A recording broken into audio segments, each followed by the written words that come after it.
own family laughed at me was the night something inside me finally cracked. Mariah's voice cut through the room like a blade, and everyone joined in smirking, whispering, waiting for me to shrink the way I always had. Even my mother looked away, as if I were the embarrassment. I stood there, swallowing a familiar burn in my chest, realizing that after a lifetime of being dismissed, betrayed, and talked over, the cruelest part wasn't their words. It was that none of them, not one, ever cared to know who I really was. My name is Harper Lyons, and this is the day everything unraveled. The drive north felt heavier than I expected, as if every mile back toward Washington tugged loose memories I'd spent years trying to quiet. Life on the Oregon coast had become my steady rhythm, cold wind in the mornings, the crash of waves at night, and a silence I'd grown to rely on. That silence cracked the moment my mother's voice came through the phone, asking me to come home for her 78th birthday. I agreed before I let myself think too long about why the request unsettled me. Halfway through the trip, I pulled over at a lookout above the water. I'd stopped there more times than I could count, always for the same reason, to steady myself. Leaning against the weathered railing, I let the wind push against me until my thoughts stopped spiraling. The small silk scarf tucked in my bag felt impossibly fragile for what I hoped it might repair. Still, I brought it, even if I wasn't sure the intention behind it meant anything anymore. When I finally reached my mother's house, the past rose up like a cold draft. The hallway walls were lined with the same family photos. I remembered Mariah, always centered, shining, unmissable, me at the edge of every frame, as if I had wandered in by accident. The old imbalance still lingered in the air, familiar enough to sting. My mother's gaze held that same distance I used to pretend I didn't feel. There was no warmth, no softening, just a polite acknowledgement, as if I were visiting out of obligation rather than blood. A quiet unease curled in my chest, the kind that hinted that nothing about this visit would be simple. So I did what I've always done in this house. I kept my voice even, my steps light, and my fears tucked out of sight. Silence had long been my shield here, and slipping it on again felt instinctive, almost effortless, even as the weight of it settled back onto my shoulders. The moment I stepped farther into the house, the tension settled around me like a thin sheet of glass, transparent, fragile, ready to break at the slightest touch. The sounds coming from the kitchen, the clatter of silverware, the voices rising and falling in familiar patterns, none of it softened the way the space seemed to hold me at arm's length.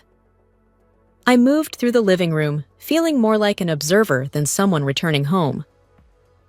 My mother introduced me with a tone so flat it barely skimmed the surface of acknowledgement. A polite smile, a quick gesture toward me, and then, without missing a beat, she drifted into the topic she preferred: Mariah. Her accomplishments, her salary, her upcoming wedding plans, every word stacked onto the next, each praise landing with the sharp precision of a needle pressing into an old bruise. Mariah stood beside her, soaking in the spotlight as effortlessly as breathing. Her glance toward me held the same message it always did. She was the one who mattered here. I was merely the shadow standing at the periphery. The dynamic hadn't changed. No matter how many years I'd stayed away, I kept a faint smile on my face, though a chill traced down my spine. Those old fractures inside me stirred, reminding me why I had left. Then Ethan approached.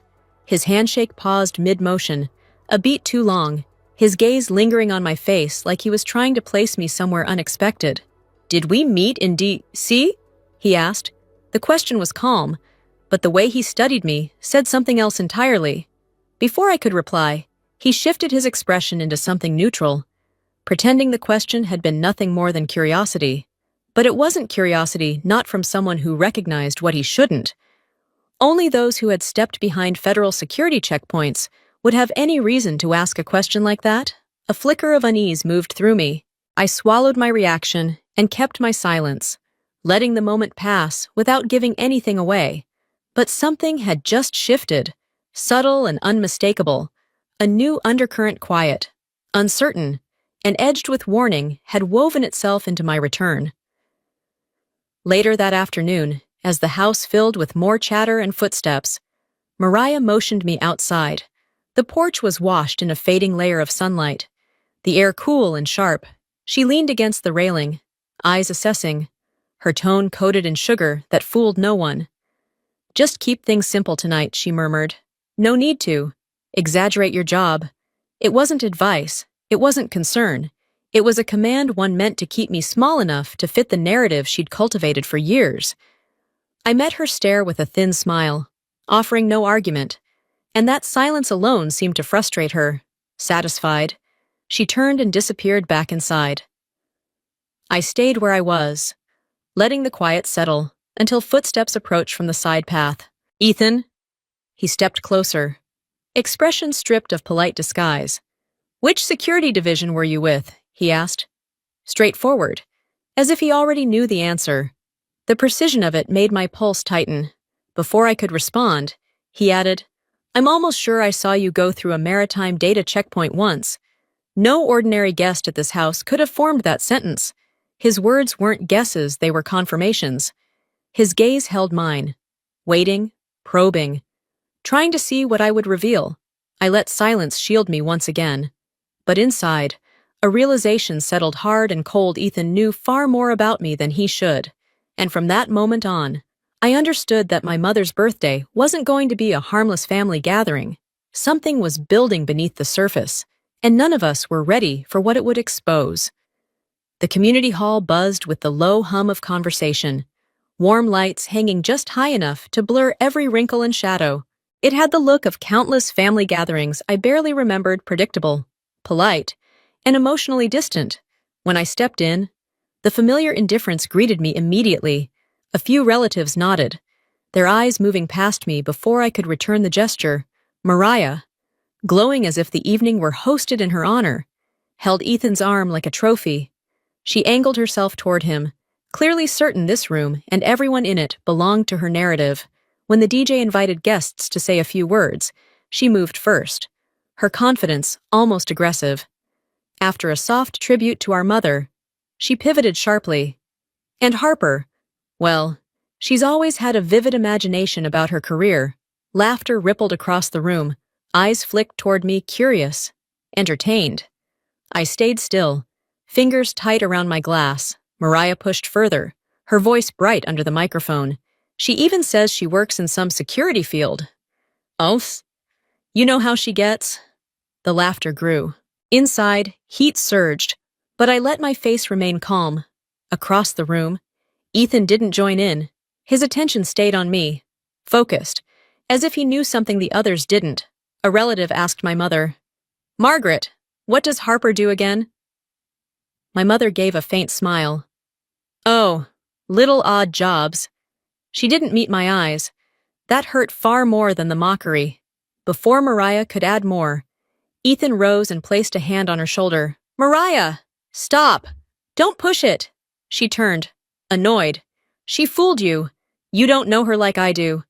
But Ethan was looking only at me, eyes steady, certain. After Ethan's interruption, the room shifted. Laughter faded into something sharper, expectant. People watched me like they were waiting for the moment I would break. I didn't move. Mariah turned toward me with bright, taunting eyes. "Why don't you tell everyone? Or, is there nothing to tell?" Dozens of heads swiveled my direction. I set my glass down slowly, refusing to step into her trap. A relative joined in, tone dripping with mock concern. "You still doing those little odd jobs?" Mariah laughed. Satisfied, no one defended me. I turned to my mother, one last hope. "What's excited?" she whispered. "Don't make a scene. Everyone's enjoying themselves." The words hollowed something deep inside me. Then Ethan stepped closer, voice low and certain. "I know you're telling the truth. I saw you in Sector 5 in Washington." My breath caught. Sector 5 wasn't a place anyone guessed. It was a place one remembered. "You're sure?" I whispered. I couldn't forget. He said. A cold current moved through me. Ethan hadn't just suspected the truth. He had witnessed it. And now, the room had no idea what was about to surface. The air in the hall thickened after Mariah's jabs and my mother's chilling silence, settling over the room like a frosty layer you could almost scrape away. Conversations dimmed into scattered murmurs. each stolen glance landing on me with the weight of a verdict already decided. In their eyes, I wasn't family anymore, just the centerpiece of a harsh joke no one seemed embarrassed to witness. I tightened my hand around my sleeve, the cold fabric grounding me. I'd learned long ago to walk away from places that turned hostile, but some part of me stayed rooted, refusing to let Mariah's version of me harden into truth. A cousin near the left table spoke first, her voice sugar-coated with false sympathy. "Harper, just be honest. No one will judge you. No need to make things up." Whispers flared like sparks in dry grass. Another voice chimed in, sharper. "Hiding your job doesn't look good. Just say it." Each comment hit with small, relentless force, not enough to shatter me, just enough to bruise the same place again and again. I looked toward my mother, hoping she'd finally step in. Her hands twisted together, her expression tight. "Harper, don't make things tense. Everyone's enjoying themselves." The words sliced clean through me. She wanted peace, not truth, and once again, I stood alone. Mariah stepped closer, smiling with a polished cruelty. "You can't answer because you have nothing to say. We all know that." I inhaled slowly. "Mariah, you don't need to do this," she laughed, light and mocking. "Oh, you're still performing?" The room tilted toward her, toward the spectacle she wanted. Then Ethan stepped forward, voice low. "I saw you at the Sector 5 gate. I know what I saw." The room didn't yet understand the meaning, but I did. Ethan wasn't guessing, he was confirming. I turned slightly, ready to leave the entire scene behind, but his hand brushed my arm. "If you walk out now, their version wins." I froze. For the first time that night, someone stood with me. I returned to the table, holding myself steady even as the stares thickened. Mariah brightened, emboldened by what she assumed was my retreat. "Not leaving or saving a surprise for later," she teased, earning another round of mean-spirited chuckles. I stayed silent, and my silence began to unsettle them. "Come on, Harper," she pushed, chin lifted. "Tell everyone what you do." I met her gaze without giving her an inch. A relative near the door raised his voice. "Don't act important. Everyone here knows you've never done anything real." Mariah laughed. My mother bowed her head. Something inside me settled quiet. Final. Then Ethan moved. He slipped a hand into his coat pocket, and the faint edge of a hard plastic card caught the light. My breath stalled. "What are you holding?" I whispered. "The thing you dropped in the parking lot," he murmured. One look at the reflective corner and barcode told me everything. My federal ID badge, the one I never let out of my sight. I checked it. Ethan added softly, "You're not doing some ordinary job." Pieces locked into place. He knew exactly who I was. He drew a breath, turned toward the entire room, and lifted the badge slightly. Mariah's face drained of color. My mother stiffened. In that instant, I knew the night was about to change, and so was everything that came after it. The hall buzzed with uneasy whispers, the kind people try to hide behind lifted cups and bent shoulders. The yellow lights overhead flickered across faces that watched me with a mix of curiosity and quiet ridicule. I stood still, pulse thudding in my chest, realizing every eye in the room had already decided who I was. Mariah stood at the center like a victor, chin raised, her smirk bright with satisfaction. She truly believed she'd crushed me in front of everyone. A few relatives hid laughter behind their hands. Others stared openly, waiting for me to fall apart. Then Ethan stepped forward. He moved with a certainty that made the entire room slowly fall silent. His expression was stripped of politeness, only resolve remained. When he reached me, he paused, meeting my eyes as if asking one last time whether I wanted this truth spoken aloud. I said nothing. I didn't need to. He lifted his hand. The ID badge in his fingers caught the light, flashing like a slice of silver cutting through the noise. Conversations died instantly. Even the music seemed to shrink back. His voice rang out, steady and loud enough to reach every corner. Harper Lyons, Assistant Director, Office of Special Maritime Security, Department of Homeland Security. A plate clattered. Someone gasped. A whisper of, "My God," drifted through the hall. Mariah turned white. My mother stepped back, trembling. For the first time, They looked at me not as a joke, but as someone they had never truly seen. And I finally breathed. After Ethan announced my title, a heavy quiet fell over the hall, thick, suffocating, absolute. Every whisper that once fed off my humiliation vanished, replaced by a stunned stillness that hung over each table like a weight no one could lift. People sat frozen, as if the truth had drained the room of its ability to react. The same relatives who had mocked me moments earlier kept their eyes low. The shift was immediate wariness replacing amusement, guilt replacing condescension. Some looked as though they wished they could disappear behind their plates. Any respect they suddenly felt arrived too late to matter. Mariah was the only one who seemed unable to hide her unraveling. Her fingers twisted together, her eyes darted everywhere but mine. I wasn't jealous, she stammered. I just meant you weren't being clear. But every word betrayed years of envy she'd never had the courage to name. She'd spent her whole life needing to be the center, and now the truth stood between us like a mirror she couldn't bear to look into. A nearby aunt leaned forward, voice small. Harper, we're truly sorry for what we said. I met her eyes, offering nothing in return. Apologies spoken after the truth explodes are never apologies. They're damage control. Then my mother stepped toward me. Her shoulders trembled, and her voice cracked. I didn't know. I thought you just didn't want to talk about it. I held her gaze, letting her see every year of exhaustion her silence had carved into me. I never needed you to brag about me, I said softly. I just needed you not to turn away. Her face crumpled. She covered her mouth as tears broke through. Finally understanding the wound she helped create, Ethan approached quietly. I should have spoken up sooner, he said. I knew the moment I saw the badge. I nodded. No thanks were needed. His presence had spoken for him. Mariah tried again, voice trembling. Harper, you don't understand. Mariah, I said, gently but firmly. You never had to prove anything to me. I wasn't competing with you. The truth struck her harder than anger ever could.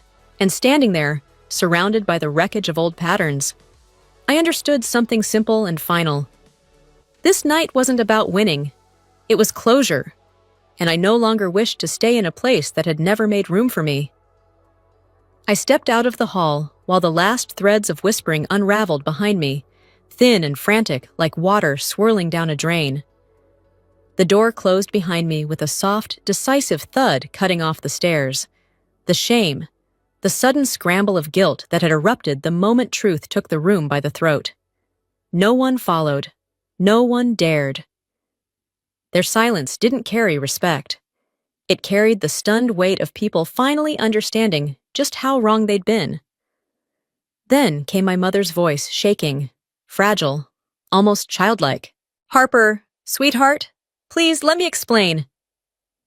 I turned to her, not as the daughter who spent decades hoping to be acknowledged, but as a woman standing eye to eye with another adult who had made choices that carried consequences.